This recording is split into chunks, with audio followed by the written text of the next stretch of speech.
Hello and welcome to part 4 of my ongoing commentary on the book White Fragility by DiAngelo. I want to begin, as always, by pointing out, first and foremost, that this is in no way, shape, or form a championing or promotion of any kind of white supremacy. I reject racism in all its forms. You will not hear me say anything denigrating blacks or exalting whites. I simply wish to deconstruct this book and explain why I personally am not on board with it. Second, I want to emphasize that all copyrighted materials are here excerpted for purposes of commentary, criticism, and education on matters of public interest as per the terms of the Fair Use Doctrine. So with all of that stated, I want to begin as always by commenting on some of the observations made by critics of the series. Today's comments come to us from Mr. J. Quigley. First he says, I don't see what's so hard about nutting up and admitting that society's cards have been stacked in your favor and you've probably failed to realize a lot of it. Are you scared, Snowflake? And I wrote back and said, it's funny how people who disagree with DiAngelo are accused of having white fragility, yet it's her supporters who so often become upset and unhinged when she is challenged. But that said, to elaborate on the point, why would I not acknowledge that? Well, first of all, it depends on what you're talking about. There would certainly be a time in U.S. history that I would absolutely acknowledge a benefit, but I don't think that that time exists anymore, and I don't think it's existed for a long time. But more so than that, I know that that is not all that is that is very much a straw interpretation of the position. That is not all that's implied. That is only ever the first step towards something that I don't agree with. And I think I've been elaborating very thoroughly and very completely here in this series about what it is and why I don't agree with it. So that is, that's the basis for my opinion. And I think that what DiAngelo is doing is very sick. I think she's recruiting for a cult. And I don't think that she is in any way, shape, or form doing anything that is going to help make racism better. I think that the cure for racism is when we all move forward together. When we decide to cut the past off and move forward together, because simply put, and I'm going to reemphasize this later in the series, but simply put, it's a real easy way to get people to start hating each other by just saying, hey, you see that guy over there? He's got money that's supposed to be yours, and the reason he's not giving it to you is because he hates you. That's just like the simplest, most easiest, most direct way to get people at each other's throats.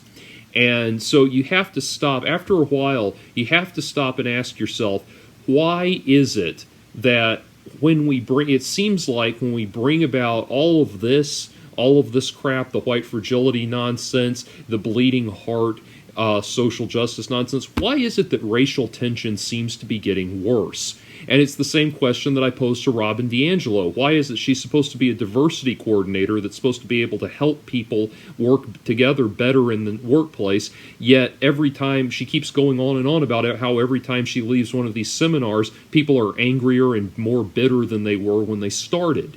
After a while, you have to think that this is not helping things. It's making things worse. So no, I'm not particularly keen to cop to some kind of vague, immaterial way in which I'm somehow incapable of understanding how everything's better for me, but it is, and I have to take it completely on faith because I'm incapable of understanding it. No, it doesn't work like that. Even if I were on your side, I would still expect to see proof and confirmation of everything that I was being asked to take on board, and I would not take any of it on faith. So I'm sorry, no, it just doesn't work. His next comment was ad hominem much, and by the way, all three of these comments went up at the same time. This was not a sequential dialogue. So, or all three of his comments, I should say. So I responded saying, not at all. She accuses the entire white population of thinking a certain way. That's an extraordinary amount of projection, and turnabout is fair play. His final comment says, yeah, empathy is really easy. You probably have the American minority experience all figured out already. And I responded, what you are expressing here is a form of white savior syndrome, that you are claiming a smug sense of moral superiority from your wokeness is really just virtue signaling that you are one of the good whites. And since you were already on the side of Robin DiAngelo, I'm sure you'll have no difficulty admitting that this is just your own white fragility talking. And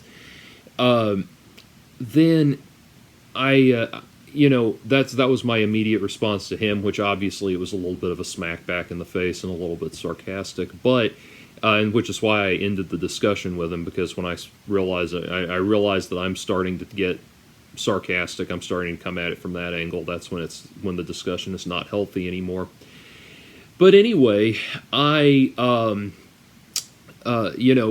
elaborate on that, empathy, I have no problem with empathy. Being an empathetic person does not mean that I'm going to pretend to take on pretend to cop sympathy towards something that I genuinely don't have a sympathetic view towards. I think that what it comes down to is, first and foremost, as the first statement of my character, I have to take a position that is honest with what I personally believe. Those who know me or have been following the channel will know that I took a good deal of time off from YouTube.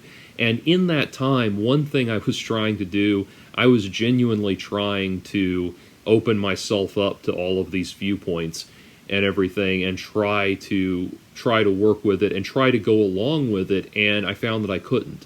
I found overwhelmingly, over and over again, all I was doing was just lying to myself. I don't believe that we live in this some kind of magical white utopia. I believe that we live in a country that has had a very long and very difficult history with racism, and it's something that we still continue to see remnants of to this day, but I think on the whole, everything has gotten overwhelmingly better. I don't think that we live in a systemically racist society. I don't think we live in a systemically sexist society. I just don't. And my basis for that, as I've said before, is that it really doesn't require some kind of studies education at a liberal arts college to understand when people are being oppressed. When women are when the Taliban is forcing women into, forcing little girls to become child brides and brutally disfiguring women and throwing acid in people's faces, when you have dictatorial regimes like in North Korea that are treating people, basically holding an entire country worth of people hostage. All of these things, and you can go all through it. The Magdalene laundries in Ireland, the Jews under the Nazis in World War II, the Chinese under the Japanese in World War II, the slave trade in the United States and in Africa and in Britain and in Europe and all over the world since time immemorial. Slavery, all of these things, human trafficking, all of these problems, it's perfectly clear how they violate fundamental laws about justice. And then we come around to human justice and human rights, and then we come around to the social justice angle, the people who are trying to say that that there's this aura of oppression that we're incapable of understanding because we don't live with it every day. And if you ask to have it explained to you, the people who supposedly live with it every day will take umbrage at that, because how dare you ask them to explain? You're supposed to educate yourself. Well, I go and educate myself and find the information lacking. I find the ideas to be logically absurd, and I simply don't believe that there's this magical force that I'm incapable of understanding.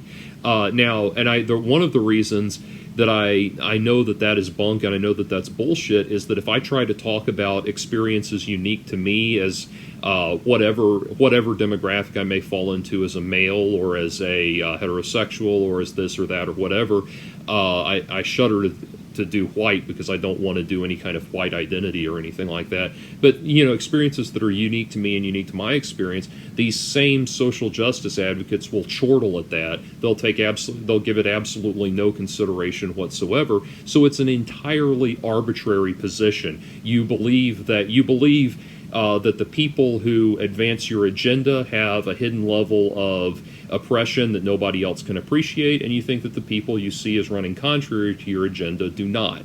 And so, at the end of the day, if it's not something I can understand, if it's totally beyond my understanding, that's not the basis for empathy.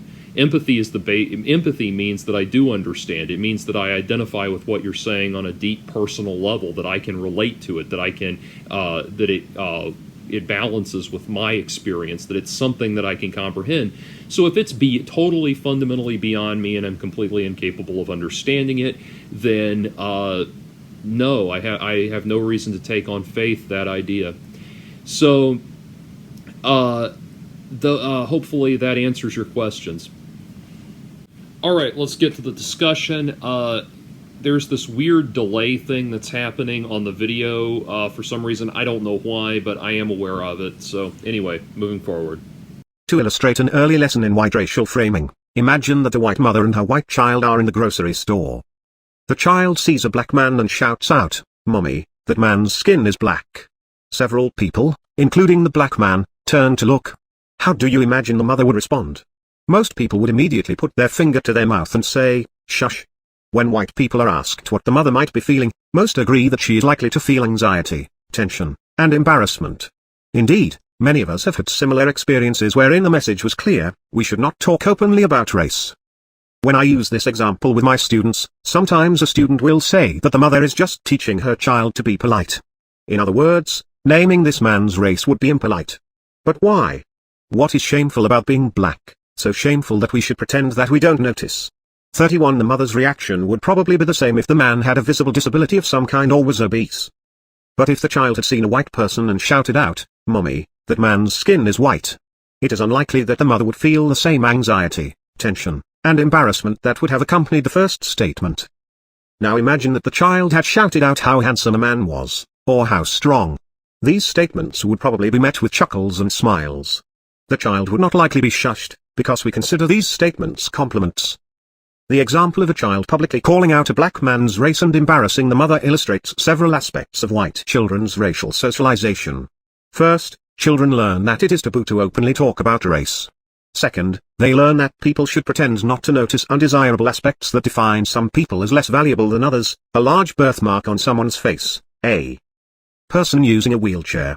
These lessons manifest themselves later in life, when white adults drop their voices before naming the race of someone who isn't white, and especially so if the race being named is black, as if blackness were shameful or the word itself were impolite. If we add all the comments we make about people of color privately, when we are less careful, we may begin to recognize how white children are taught to navigate race. So you might have noticed something very important missing from what was just said there, namely, what was the correct course of action in that situation? And see, that's the problem. Robin DiAngelo is real good at pointing out the problems that everybody has, but she can't seem to offer any solutions. So, I mean, you compare it to apparently honorific things like maybe if she said the man was handsome or if he was taller, that kind of thing. So what would be the correct course of action for the mother to stand there and say, "Yes, darling, he is black, and just look at how his majestic Nubian skin glistens under the Walgreens fluorescent lamps"? I mean, what was the right course of action? So, aside from the fact that she offers absolutely no explanation whatsoever for what the right course of action is, one is also left to marvel at the fact that she suddenly just sits there and plays dumb. She can't figure out what the problem could be with pointing out this man's ethnicity. Okay, so, restating something that I think would be glaringly obvious to her, this country has a rather long, difficult history with racism. Part of that history of racism had to do with the concept of segregation and its polar opposite, integration. And so people who are sensitive to issues around racism, which I think is most people, are going to be aware that it really comes fundamentally down to that issue. And as such, acting like a person of color, a black person, I hate that expression, person of color, but anyway, acting like a black person or any other ethnic minority is out of place among their white counterparts would be an affront to them and an act of disrespect by suggesting that there's something unusual about them. So that is not saying that the fact that he's black is something to be hushed up and shunned. It's saying that we don't single people out for any reason like that. I'll give you an example. I referred to a guy in an earlier video. I referred to a guy that spat on me when he harbored this grudge against me in college. It's in a previous video. Anyway, but as a black dude, that, one day he saw me walking down the hallway of our dorms with my shirt off, and I have obviously very fair skin, and so he goes, where are my sunglasses at? Where are my sunglasses at? And his buddy's standing there laughing at him. The same thing. Calling attention to somebody's race carries with it the assumption that you are finding fault with that race, and that is based on a long-standing history. This interaction you had didn't occur in a vacuum, and what's weird is we're going to look at examples later where Robin DiAngelo wants people to stop and consider the cultural context in which they are saying something or doing something, and yet she acts like there's something here that she doesn't understand when it should be completely intuitively obvious within the frame of what she's discussing. One of the examples I'll deconstruct the idea later, but at one point in the book she talks about how white women shouldn't cry around black men because it might make the black men afraid that they're about to be lynched. And if she can draw that absolutely absurd connection minute everyday interactions and the horrible history of racism and lynching that occurred under Jim Crow law, if she can draw that parallel, surely she can figure out why people would think that it's wrong to call attention to somebody's race. I mean, it's just bizarre to me, that coupled with the fact that she can't point to something that you're supposed to do, what is the right thing to do in that situation, the fact that she can't figure anything out, it is just utterly strange to me. But it shows how this book is so internally self-contradictory. Robin DiAngelo will forget about historical context altogether when that suits her point, and she will rip your jaw off its hinges and shove historical context down your throat when that suits her point. But in that moment, the mother's probably in that situation thinking, the fictional mother that we've made up, the mother in that situation is probably thinking, I don't want people to think that I've taught my daughter to be racist. Because again, Robin, most people are not operating off of your weird esoteric definition of racism. They're operating off of the actual definition of racism, which means that they don't want people they don't want to be calling out people's race in a pejorative or negative context, and they don't want to be seen as promoting that sort of behavior, certainly not in a way that they've passed along to their kid. So it's very obvious why it would be rude to point that out. It's not that it's a disability. It's not that he's less or that he's unequal or anything like that. It's simply that is something we have been working for a very long time to get past.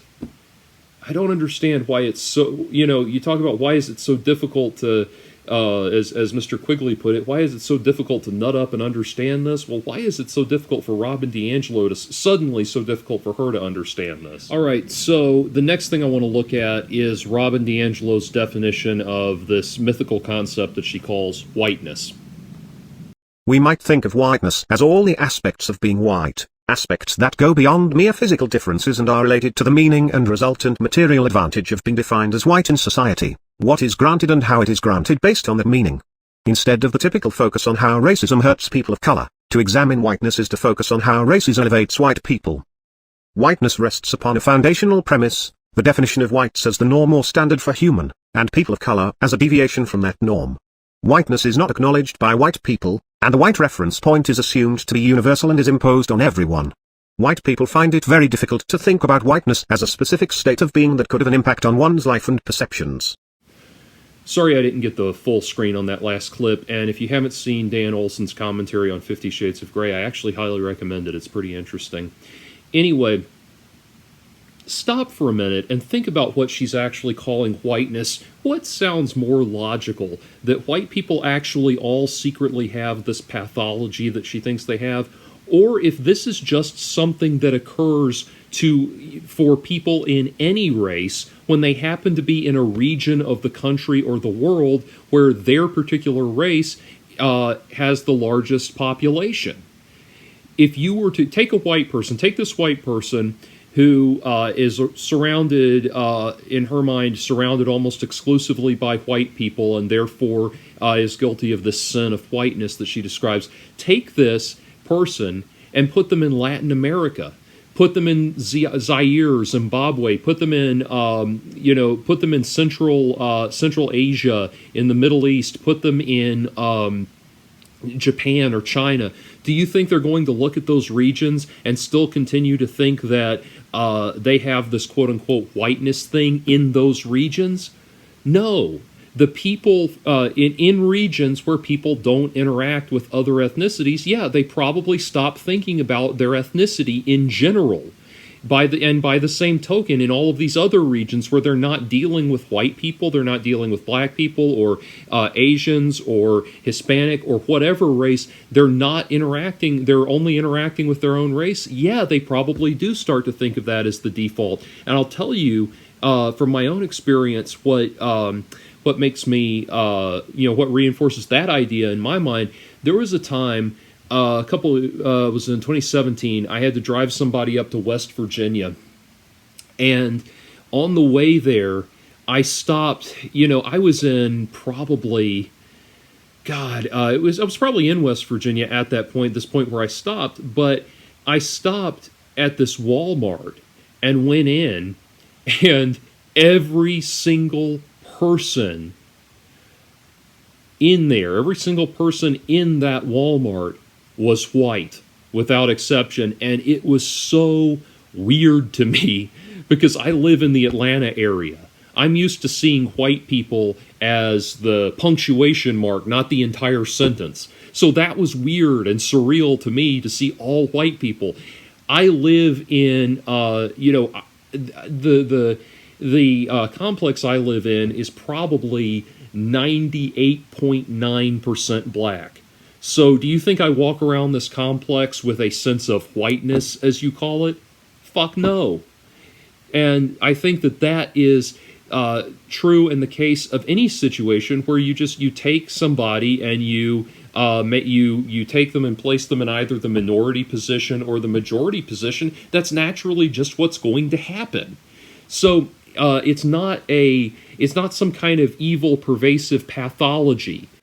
So if you thought that I was exaggerating when I said that Robin DiAngelo's position is that not being racist actually makes you more racist, let's now take a look at what she calls colorblind racism.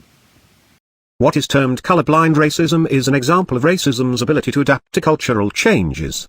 3. According to this ideology, if we pretend not to notice race, then there can be no racism.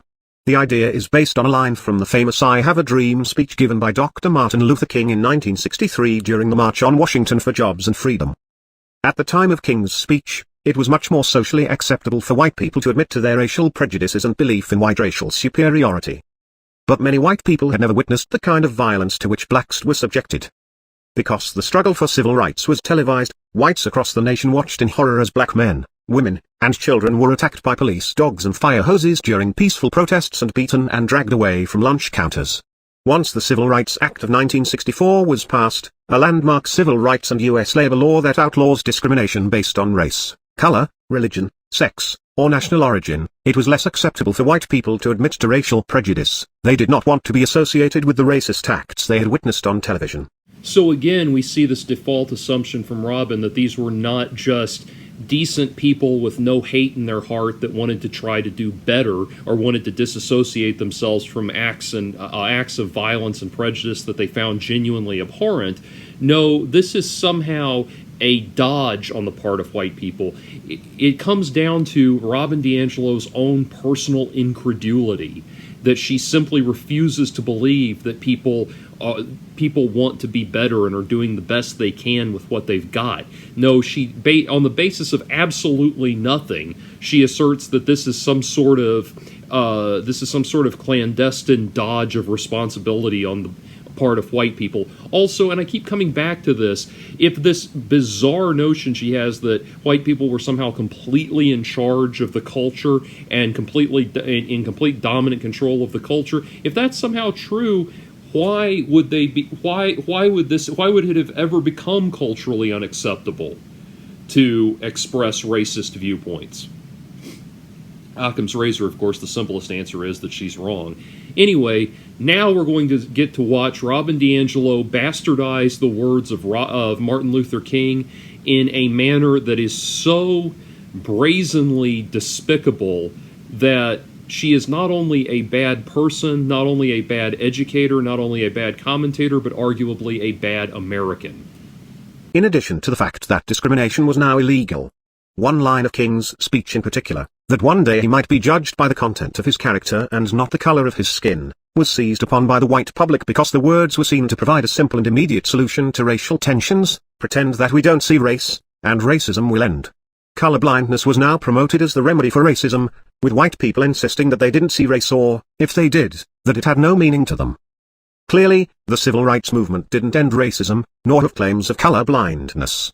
But reducing King's work to this simplistic idea illustrates how movements for social change are co-negation opted, stripped of their initial challenge, and used against the very cause from which they originated. All right, first of all, let's take a look at what Dr. King actually said. I have a dream that one day this nation will rise up and live out the true meaning of its creed. We hold these truths to be self-evident, that all men are created equal. I have a dream that one day on the red hills of Georgia, sons of former slaves and the sons of former slave owners will they be able to sit down together at the table of brotherhood. I have a dream. My four little children will one day live in a nation where they will not be judged by the color of their skin, but by the content of their character. I have a dream today. Okay, so King said three very important things there. The first one was that he did not say that he wanted this for himself, as Robin DiAngelo would have it. In fact, he said that he wanted this for his children. I have to think he probably was saying that, realizing that the change would not come about in his lifetime, and tragically, it did not. But building on that, he said that he wanted everyone to sit down at the table of brotherhood. Now, why? Think about it. Why were blacks unable to sit down at the table of brotherhood? Because they were in a position of submission to white people, namely white men. They could not, they were in the submissive position. They could not sit down at the table of brotherhood. Brotherhood implies mutual respect, back and forth mutual respect. And you cannot have a back and forth mutual respect when you are joining with Marianne Williamson in a prayer where you lay hands on black people and apologize to them on behalf of all white people and beg them for forgiveness. You do not sit down at the table of brotherhood, and you do not sit down in an atmosphere of mutual respect when you are when you have white people lining up to wash the feet of black event organizers. You don't have, you just don't arrive at brotherhood when you just swap out the roles of who's being the dominant and who's being the submissive in this nationwide act of sadomasochism that has sadly perpetuated for so long. You don't establish a new equilibrium that way. King's point is that we come to a level of mutual respect, and that is not any kind of exaltation of white people. It is not demanding anything unacceptable of blacks or anything like that. It is saying that we come to that table of brotherhood with a mutual respect for one another as human beings. And every time Robin DiAngelo and her ilk push this crap on us, they are making it that much harder for people to sit down at that table of brotherhood.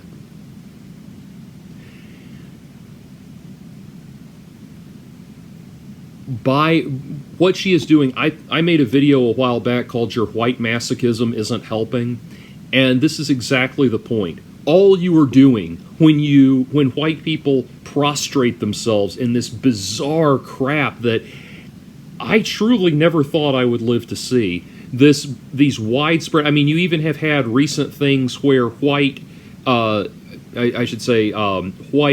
BLM sympathizers have been lashing themselves so that they have scars too, and to their credit, even BLM sympathizers have been saying that that's a bridge too, BLM organizers have been saying that's a bridge too far. You don't arrive at mutual respect. No one is going to respect you if you're writhing around on the ground in this disgusting, despicable, servile display. Groveling is not attractive in anybody. That all you are going to do is embolden the people that already hate your guts. That's all you're going to do. You're never going to sit down at that table of brotherhood. The table of brotherhood says that we both, on both sides, have work to do. We have a tremendous amount of work to do. And the TLDR version of a lot of these statements is people will say, oh, well, you're just saying blacks should get over it. No, I'm not saying they should get over it. Not at all. I don't think they ever have to get over it. That's not my point. At all. My point is that forgiveness is one of the most tremendously difficult things that any of us can ever do. And this is why I've recommended the book White Guilt by Shelby Steele over and over again. This is something he talks about. That you have got, you have two sides here. One side that, if we break it down, basically you've got a side that needs to apologize and a side that needs to forgive. And nobody is saying that right now. It's the whole discussion right now is different white people prostrating themselves and arguing over how loud they should shout, "Thank you, sir, may I have another?" That's all it is. And it's pathetic, it's despicable, and all it's doing is making people hate each other more. Okay? What you're going to do, you're going to embolden people on the black side of the issue that already despise white people. You're going to embolden them that way. And when I say despise, I mean despise on the level of racial hatred and prejudice and bigotry. You're going to embolden them, and then you're also going to embolden the white extremists that are disgusted by your behavior, and they decide they want to take up that awful, horrible, militant action that we have fought so hard against, white militant action that we have fought so hard against for so long in this country. You're just making things worse. And that is why it is wrong to demand that white people admit that they're fragile, admit that they have some kind of whiteness thing that is this whiteness concept that pollutes their thoughts so that they're incapable of functioning as people in the world, and they're incapable of sitting down at that table of brotherhood. All you are doing is making shit worse. We've got to get better together. The words "I'm sorry" should never be followed with, "Oh yeah, well fuck you." The very last point that I want to make in that is the first thing that King said, which is when he said that this ties back into the original mission statement of the United States, that we are created equal. And that's what's important, and it's something that I'm going to keep reiterating in this series. Robin DiAngelo likes to say that white people bestowed rights upon blacks, that men bestowed rights upon women. Robin, you don't understand what rights are, and you don't understand what it means to be an American, and I say that very strongly. I say that very strongly as somebody who does understand what it means to be an American, and somebody who fucking loves what it means to be an American. Because you know what? You look at our founding documents, and it says that our rights do not come from any man, person, human being, creature, or anything on this earth. Our rights are transcendental. Our rights are better, are superior. They are natural human rights that all people deserve. And if there is any person on this earth that is standing in the way of your rights, they are not in a position to bestow those rights upon you. Those rights are not theirs to bestow. That is the beauty and the majesty of the American dream and the American experience, and that's what sets this country apart. We said fuck you to the idea of the divine right of kings. We said fuck you to the idea that monarchs and autocrats and dictators can just decide whether or not people have rights. If people can decide whether or not you have rights, then you don't have rights. Our rights are transcendental. And so every time, that is why we have made so much racial progress in this country. That is why we have made progress for racial and ethnic minorities, for religious minorities, for women, for gays, for all of these groups. The reason that we have made so much progress is because they have the right, under the law, their First Amendment right to a redress of grievances cannot be taken away from them, and they can go before the governing bodies that govern them ostensibly on the basis of the will and the consent of the governed. They can go before them and say, you who have no right to stand in the way of my inalienable human rights are standing in the way of them, step aside. That is what makes this country different. So, and this is what Robin DiAngelo continues to say over and over again in her book. So if you wonder why I get a little worked up and passionate talking about this crap, it is because I know that she is wrong. And I will not sit there and be lectured at that my full and complete knowledge of the wrongness of this woman's position is based on some kind of pathology, some kind of white mental illness.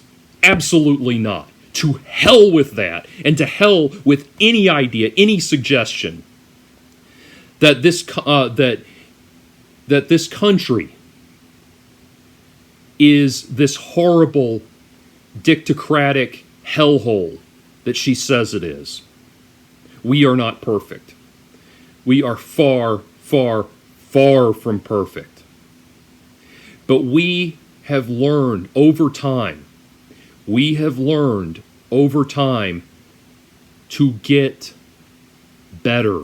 We have improved. And we have improved because the founders laid down a document which gave us the basis to improve, because it was a document which could transcend their own prejudices.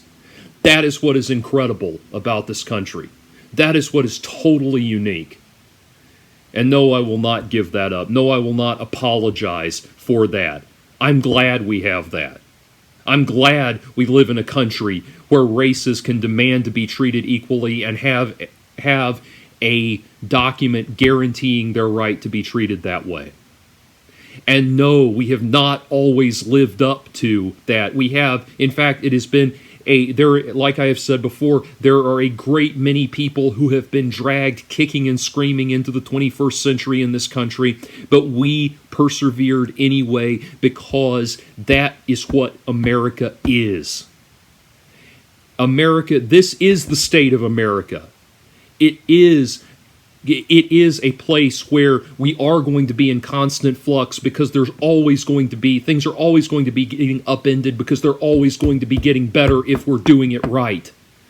There may well be prejudices we all have right now that seem totally obvious to us that we're not even aware of, and in 50, 100 years we're all going to seem like backwards yokels because we just don't understand it anymore.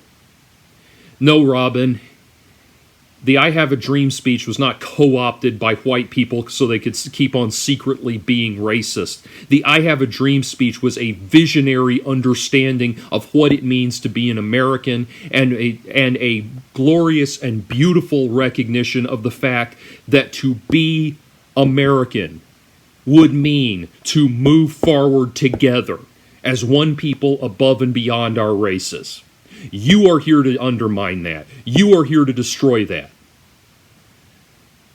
You, Robin, and we're going to be getting into more and more of this crap that she's got. You know, one of the next topics we're going to be getting into is her thing about income inequality in this country, and it very quickly becomes obvious that this is just another socialist screed.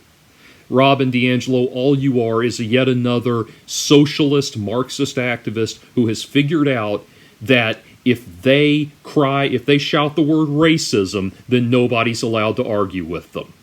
Well, guess what, Robin? It doesn't work like that anymore. More and more people are getting comfortable challenging your ideas. And this has got to be discussed. So, you know, I'm glad I got a little worked up and passionate there, because this is important. People need to stand up for this. People need to stand up for these ideas. People fought and died for these ideas. They fought and died in the American Revolution. They fought and died in the Civil War, which is something that for some reason never really gets discussed by these white activists, these white anti-racist, white liberal anti-racist activists. They fought and died in World War I. They fought and died in World War II. And I am totally in agreement that Korea and Vietnam were largely political actions that were totally unnecessary. But this country has fought. The simple fact remains that this country has fought and died. People have fought and died over and over again for those ideas, and they do not deserve to be abandoned by some jackass of a academic hack who has made a mockery of the very notion of academia to promote flagrant nonsense on entirely on the premise that anyone who says the emperor has no clothes is secretly racist.